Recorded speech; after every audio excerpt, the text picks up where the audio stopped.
Perfect. Hello, Dr. Desh Deshpande. Nice talking to you. Thanks for taking the time to talk to me. As you know, as I told you, we are doing this newsletter called eSandesh with the ISW India Society of Worcester, and I'm writing a little piece for the Your Professional section of the newsletter. So I thought I'll have some couple questions for you, and I'm writing an accompanying article that goes with this, which is going to be on our website. But I thought I'll get a couple sound bites from you, if that's okay. Okay, sure, Raghu. Yeah. So you are obviously a stellar leader and a philanthropist who has been very successful in doing this over a long period of time. I wanted to have a quick chat and see if I can transfer a small piece of your experience and motivation to this demographic.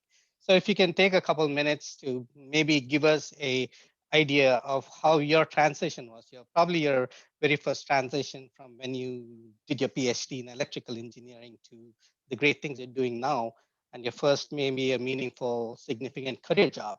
How did that transition period look like from your mindset perspective? Yeah, Raghu, some people, when they're born, they have these ambitions to be a famous musician, an entrepreneur, a business guy, something like that.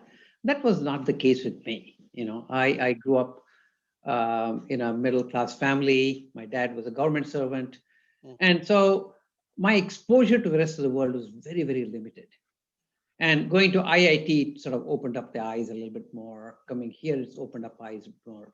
So I would say my career is a series of serendipity. You meet people, mm, and the only trick I've found is that when you meet good people, you should do anything that you can to work with them, because good people, they set a new benchmark for you. mm. So in life, if you know what's possible to do, you can actually get it done. But it's very hard to know what's Mm, possible. If you hang mm, around with Olympic athletes, mm. you jump a lot higher. Otherwise you jump 2 feet 6 inches and you say, I'm the hero, right? That's So right. benchmarking is everything. So I think keeping your eyes open, looking for people whom you really respect, and having an opportunity to rub shoulders with them, to work with them, Mhm. is the biggest gift you can have in life.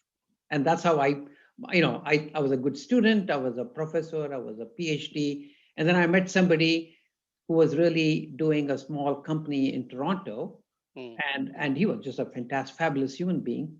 mhm. And so he was my motivation to transition from there to industry. Perfect. So it is important to find that maybe a mentor, if you will, maybe um, follow the footstep of somebody, or is it important for somebody to have their own ideals and goals to take off in the career? No, no. I mean, it's not like one mentor all your Mm, life. mm, It's a little bit like when you're in kindergarten, your kindergarten teacher knows everything there is to know in life. yeah, And then at some point you grow out of it and you find different people, right? that's right. And so just like that, you just have to keep your eyes open. And you meet a Mm, lot of people in life. mm, And you have to develop a good sense for not so much criticizing everybody you meet, mm, but to really see goodness in people. And there is lots of extraordinary people that we all meet every now and then. that's And right. when you meet them, Mm, they should set the new benchmark for you. perfect. Makes a lot of sense. So the last one other question I'd like to get some feedback from you is if you have some words of advice and motivation for these young professionals. I know half of your previous answer was motivational already, but if you have something about how do you, words of advice for people to dream big or get meaningful, um, understand the meaning of life, going towards the meaning of life or being successful in life. Um, what would be some of your words of motivation and encouragement? Well, I think also the young professionals these days, they know this, but it's changed dramatically since the days when I went to IIT 40, 50 years ago.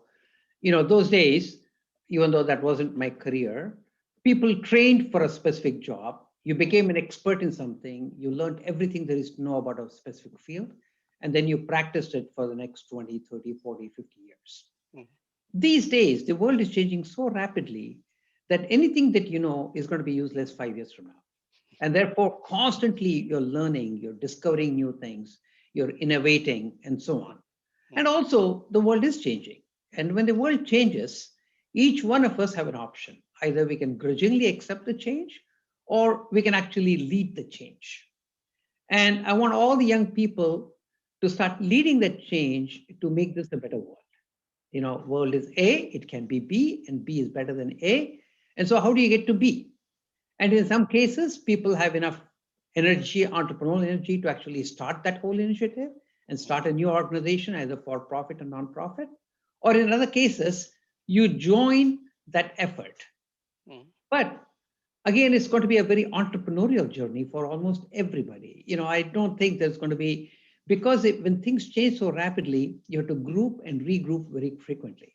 yeah. It's not going to be like uh, some people working for very large companies or just working for the government, and you retire in that job for 30 years later. Most of Mm, the exciting opportunities are going to be to either start a new initiative. It doesn't matter whether you start or you join somebody else, it's all the same thing. mm, But you have to be entrepreneurial mm, and be committed to that mission and be with that team to make it happen. And when you make that happen, you learn a lot of new things along the way. And it's just a very, very fulfilling experience. So I hope all the young people mm. really, really embrace change, lead the change, and really enjoy that journey. Perfect. Thank you very much. It's a pleasure talking to you, and I appreciate these answers. And I would request the audience to check out our little article that's accompanying this video and get a little more insight from your experience and Yeah, your expertise. also, I'm very proud of Akshay Patra, what Akshay Patra has done. Yeah. And if people want to learn more about it, we have a Mm, big event coming up on April 24th. It's mhm, a fantastic example of how a few people came up with a big vision mhm. and not leave it at a vision point, but actually made it all happen. Perfect. That's an amazing example. And I also saw your recent article about the Pani Foundation, the Yeah, water yeah. farms If that you people are did. interested, Uh-huh. they should, if they want to see a fun conversation with Amir Khan and Kiran Rao. I Uh-huh. know a lot of the young people are big fans of Fans. Amir Khan. Yeah, They must have totally. seen Dangal and Yeah, Lagan and all those. yeah, yeah, So I think it was a fun conversation. I mean, it's yeah, nice to see that people like that are getting involved in the social sector and making sure that they're thinking beyond themselves. definitely. That makes sense. I saw your article on LinkedIn as well, and I looked up the video. And in fact, I shared the article. I got a few people commenting on it as well on my LinkedIn connection. Great. Well, thank Thanks you, again. Raghu. I appreciate it. Yeah, Great. have a good afternoon. Thank you. Thank you. Bye.